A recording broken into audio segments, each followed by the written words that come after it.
Hello Malayalam ഇനി സജീവമായ വാർത്തകൾ ചർച്ച ചെയ്യാൻ തുടങ്ങുമ്പോൾ നമുക്കറിയാം ഈ രാജ്യം ഇന്ന് ഉറ്റുനോക്കുന്ന അല്ലെങ്കിൽ ഈ രാജ്യം ചർച്ച ചെയ്യുന്ന ഏറ്റവും പ്രധാനപ്പെട്ട വിഷയം അത് പെഹൽഗാം ഭീകരാക്രമണത്തിന് ഇന്ത്യ പാക് ഭീകര താവളങ്ങൾ തകർത്തെറിഞ്ഞ ഓപ്പറേഷൻ സിന്ധൂറിലൂടെ നൽകിയ മറുപടിയാണ് അല്ലെ.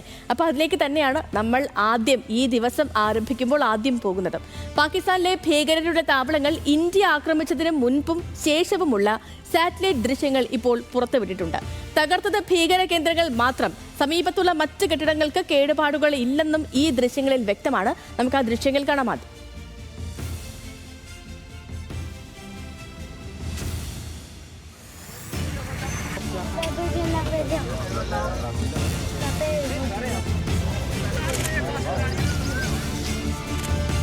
അതേസമയം ഓപ്പറേഷൻ സിന്ദൂർ വിശദീകരിക്കാൻ കേന്ദ്ര സർക്കാർ വിളിച്ച സർവകക്ഷി യോഗം ഇന്നാണ്. പ്രതിരോധ മന്ത്രി രാജ്നാഥ് സിംഗ് നേതൃത്വം നൽകും.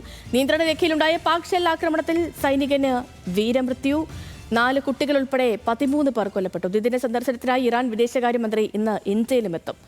ശരത് ലാലുണ്ട് കൂടുതൽ വിവരങ്ങളുമായി നമുക്കൊപ്പം. അപ്പോൾ ഇന്ന് ഈ രാജ്യത്തെ സംബന്ധിച്ചുകൂടി നിർണായകമാണ് ഓപ്പറേഷൻ സിന്ധൂറിന് ശേഷം. Sharath, good morning. പലവിധമായ കാര്യങ്ങൾ രാജ്യത്ത് നടക്കുന്നുണ്ട്. ഇതിൽ ഏറ്റവും പ്രധാനം ഇന്ന് സർവകക്ഷി യോഗം ചേരുന്നു എന്നുള്ളതാണ് പാർലമെന്റിൽ. ഈ പ്രധാനമന്ത്രി നരേന്ദ്രമോദി ഈ യോഗത്തിൽ പങ്കെടുക്കണമെന്ന് പ്രതിപക്ഷ കക്ഷികൾ ഒന്നടങ്കം ഇന്നലെ തന്നെ ആവശ്യപ്പെട്ടിരുന്നു. അദ്ദേഹം എത്തുമോ ഇല്ലയോ എന്ന കാര്യത്തിൽ ഒരു സ്ഥിരീകരണത്തിലേക്കൊക്കെ കാര്യങ്ങൾ എത്തുന്നുണ്ടോ? സർവകക്ഷി യോഗവുമായി ബന്ധപ്പെട്ട വിശദാംശങ്ങളിൽ നിന്നും തുടങ്ങാം ശരത്ത്.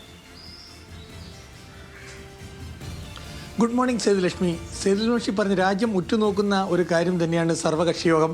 കഴിഞ്ഞ പഹൽഗാം ആക്രമണം നടന്ന ഏപ്രിൽ 22 നടന്ന പഹൽഗാം ഭീകരാക്രമണത്തെ തുടർന്ന് കേന്ദ്ര സർക്കാർ സർവകക്ഷി യോഗം വിളിച്ചിരുന്നു. ആ യോഗ തീരുമാനവും കൂടിയാണ് ഈ തിരിച്ചടി എന്നുള്ളത്. അതുകൊണ്ട് തന്നെ ഇന്നത്തെ യോഗത്തിൽ വളരെ വ്യക്തമായൊരു സന്ദേശം ലോകത്തിന് നൽകും. കാരണം പാകിസ്ഥാനെ ആക്രമിച്ചിട്ടില്ല, പാകിസ്ഥാൻ്റെ സൈന്യത്തെ ആക്രമിച്ചില്ല, പാകിസ്ഥാൻ ജനതയെ ആക്രമിച്ചിട്ടില്ല. അതുകൊണ്ട് തന്നെയാണ് വളരെ വ്യക്തമായൊരു സന്ദേശം സർവകക്ഷി യോഗത്തിലും ഒരു ലോകത്തിന് നൽകുമെന്നാണ് നമുക്കിപ്പോൾ ലഭിക്കണം. പ്രധാനമന്ത്രി സ്വാഭാവികമായിട്ടും ഇന്ത്യൻ പ്രധാനമന്ത്രി സർവകക്ഷി യോഗത്തിൽ സാധാരണ പങ്കെടുക്കാറില്ല.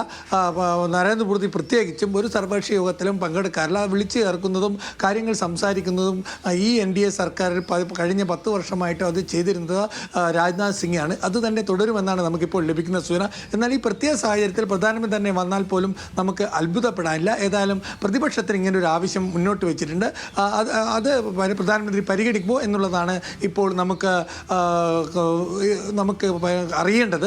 പക്ഷേ എന്നാൽ ഇറാൻ മന്ത്രി ഇന്ത്യയിലുള്ളതുകൊണ്ട് അദ്ദേഹവുമായിട്ടുള്ള ബയലാറ്ററൽ ചർച്ചകൾ 11 മണിക്ക് വച്ചിട്ടുണ്ട്. സ്വാഭാവികമായിട്ട് പ്രധാനമന്ത്രി അതിൽ പങ്കെടുക്കേണ്ടതുണ്ട്. അക്കാര്യം കൂടി നമ്മൾ പരിഗണിക്കുമ്പോൾ പ്രധാനമന്ത്രി വരാനുള്ള സാധ്യത നമുക്ക് വരില്ല എന്നോ വരുമെന്നോ വ്യക്തമായി പറയാൻ പറ്റാത്ത ഒരവസ്ഥയിലാണ് ഇപ്പോഴത്തെ രാജ്യത്തിൻ്റെ സ്ഥിതികൾ. അതേപോലെ തന്നെ വളരെ പ്രധാനപ്പെട്ട കാര്യങ്ങൾ സേലക്ഷ്മി നമുക്ക് ബ്രീഫ് ചെയ്യാനുള്ളത് വളരെ പ്രധാനപ്പെട്ട 3 കാര്യങ്ങളാണ്. ഒന്ന്, അതിർത്തിയിൽ സംഘർഷം, പാക് ഷെല്ലിലെ സംഘർഷം തുടരുന്നു. ആ അതിർത്തിയിൽ അതിഭീകരമായ രീതിയിലാണ് ഈ 8 സ്ഥലങ്ങളിൽ നിയന്ത്രണ രേഖയിൽ ഷെല്ലാക്രമണം ഇന്നലെയും നടത്തിയത്. അതിലാണ് പിഞ്ചു കുട്ടികളായ 4 കുട്ടികൾ കൊല്ലപ്പെടുകയും അതേപോലെ തന്നെ 13 ഒരു ജവാനടക്കം വീരമൃത്യു വരിച്ച് 13 പേരാണ് ഇപ്പോൾ കൊല്ലപ്പെട്ടത്. 50ഓളം പേർക്ക് പരിക്കുണ്ട്. അതേപോലെ വളരെ പ്രധാനപ്പെട്ട ഈ അതിർത്തി ജില്ലകൾ രാജ്യത്തെ 12 അതിർത്തി ജില്ലകൾ, രാജസ്ഥാൻ, അതേപോലെ തന്നെ പഞ്ചാബ്, അതേപോലെ ജമ്മു കാശ്മീരിലെ 5 ജില്ലകൾ, 3 ജില്ലകൾ രാജസ്ഥാൻ, ബാക്കി 4 ജില്ലകൾ പഞ്ചാബ്. ഇവിടെയൊക്കെ പൂർണ്ണമായ അതിർത്തി ജില്ലകൾ വിദ്യാഭ്യാസ സ്ഥാപനങ്ങൾക്ക് അവധി കൊടുത്തിരിക്കുന്നു. കാരണം പാക് ഷെല്ലിങ് പ്രതീക്ഷിച്ചുകൊണ്ടാണ് ഇത്തരമൊരു അവധി വിദ്യാഭ്യാസ സ്ഥാപനങ്ങൾക്ക് നൽകിയിരിക്കുന്നത്. അതേപോലെ പഞ്ചാബിൽ അതിർത്തിയോട് ചേർന്ന് കിടക്കുന്ന പ്രദേശങ്ങളിൽ നിന്ന് ഗ്രാമീണരെ ഒഴിപ്പിച്ചുകൊണ്ടിരിക്കുന്നു. സ്വാഭാവികമായിട്ടും എല്ലാവിധ മുൻകരുതലുകളും സേതുലക്ഷ്മി അതിർത്തി ജില്ലകളിൽ ഇന്ത്യൻ സൈന്യം ഇപ്പോൾ നടത്തിക്കൊണ്ടിരിക്കുകയാണ്. കാരണം പ്രകോപനമില്ലാതെ ജനവാസ കേന്ദ്രങ്ങൾക്ക് പാകിസ്ഥാൻ ഷെല്ലാക്രമണം നടത്തുന്ന സാഹചര്യത്തിലാണിത്. പിന്നെ മൂന്നാമത്തെ ഒരു കാര്യം എന്ന് പറയുന്നത് ഇന്ത്യൻ അതിർത്തി നാവിക സേനകൾ വളരെ അതീവ ജാഗ്രതയിലാണ്. പാകിസ്ഥാൻ ഏത് അതിസാഹത്തിനും മുതിർന്നാൽ അതിന് തക്ക തിരിച്ചടി നൽകുക എന്നതാണ് ഈ ജാഗ്രതയുടെ ഉദ്ദേശം. വളരെ പ്രധാനപ്പെട്ട വേറൊരു അപ്ഡേറ്റും കൂടി പുറത്തു വരുന്നുണ്ട്. അത് കോസ്റ്റ് ഗാർഡ് എന്നാണ്. Coast guard high red alert പ്രഖ്യാപിച്ചിരുന്നു.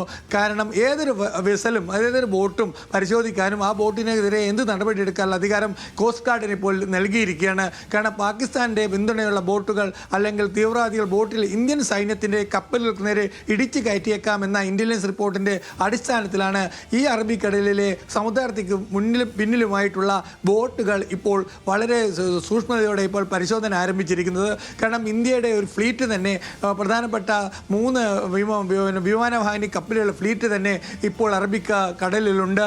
പാകിസ്ഥാൻ്റെ സാഹസം ചെറുക്കാൻ ഈ ഫ്ലീറ്റിലേക്ക് അടിച്ച് അത് സൂയിസൈഡ് ബോംബിംഗ് നടത്താൻ ബോട്ടുകാരെ അനുവദിച്ചേക്കാം, ബോട്ടുകാർ അതായത് തീവ്രവാദികൾ എത്തിയേക്കാം എന്നുള്ള ഒരു സംശയത്തിൻ്റെ അടിസ്ഥാനത്തിലാണ് കോസ്റ്റ് ഗാർഡ് എല്ലാവിധ ബോട്ടുകളും ഇപ്പോൾ പരിശോധന നടത്തുന്നത്.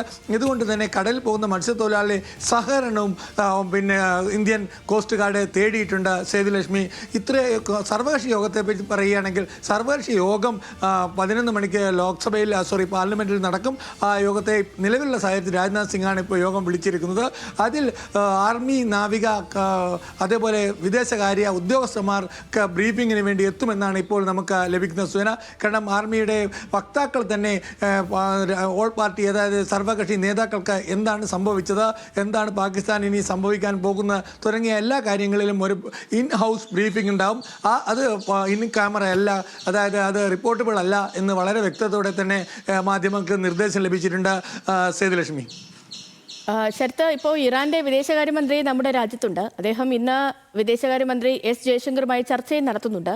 ഈ പാകിസ്ഥാനുമായി സംസാരിച്ചതിനു ശേഷമാണ് അദ്ദേഹം നമ്മുടെ രാജ്യത്തേക്ക് എത്തിയത്. അപ്പോൾ ഈ ഒരു മീഡിയേറ്റർ റോളിലേക്ക് ഇറാൻ മാറാൻ ആഗ്രഹിക്കുന്നുണ്ടോ? എന്തായിരിക്കും ഇന്നത്തെ ചർച്ചകളുടെ കാതൽ? സ്വാഭാവികമായിട്ടും ഇന്ത്യ യൂണിയൻ സെക്യൂരിറ്റി കൗൺസിൽ വളരെ വ്യക്തതയോടെ പറഞ്ഞിട്ടുണ്ട്, തങ്ങൾ ഒരു മിലിറ്ററി എസ്റ്റാബ്ലിഷ്മെൻറ്റും ആക്രമിച്ചിട്ടില്ല.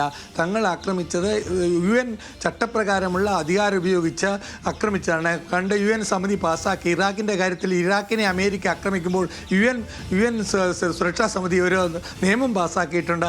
ആ നിയമം ഇപ്പോഴും നിലനിൽക്കുന്നു. ഈ നിയമം അനുസരിച്ചിട്ടാണ് തങ്ങൾ ഇപ്പോൾ ഇന്ത്യ നടപടിയെടുത്തത് എന്നാണ് ഇന്ത്യ UN സെക്രട്ടറി ജനറൽ ഇതേ വാദമാണ് ജയശങ്കർ ഇന്ന് ഇന്ന് ഇറാനിയൻ വിദേശകാര്യമന്ത്രിയോട് വ്യക്തമാക്കുക. കാരണം തങ്ങൾ പാകിസ്ഥാൻ പട്ടാളത്തെ ആക്രമിച്ചിട്ടില്ല, തങ്ങൾക്ക് തെളിവ് കൊടുത്തു, തങ്ങൾ നടപടിയെടുക്കാൻ ആവശ്യപ്പെട്ടിട്ടും നടപടിയെടുത്തില്ല.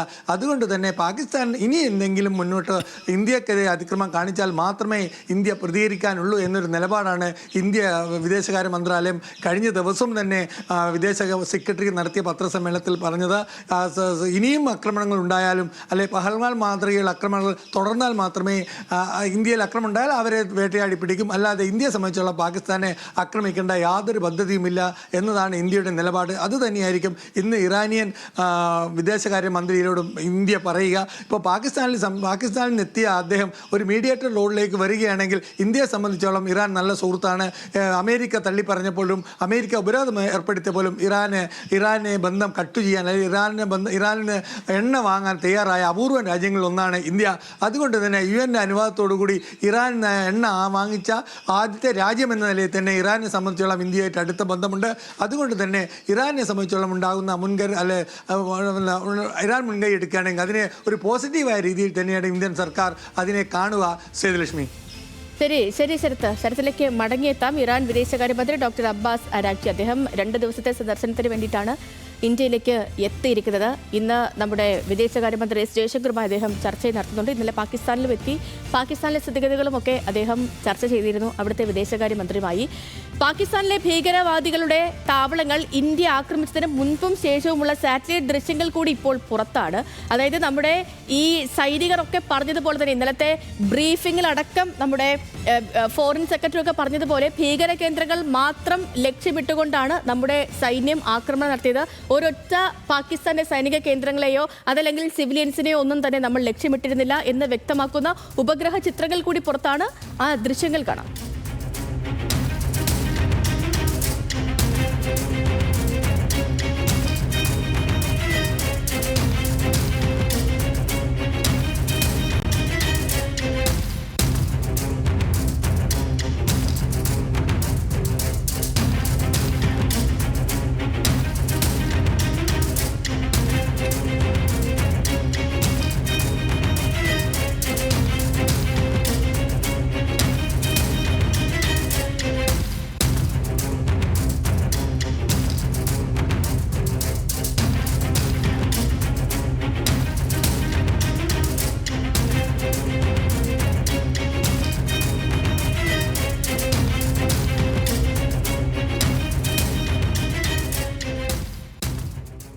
യെസ്, ഇതാണ് ആക്രമണത്തിന് മുൻപും ശേഷവുമുള്ള ഉപഗ്രഹ ദൃശ്യങ്ങൾ.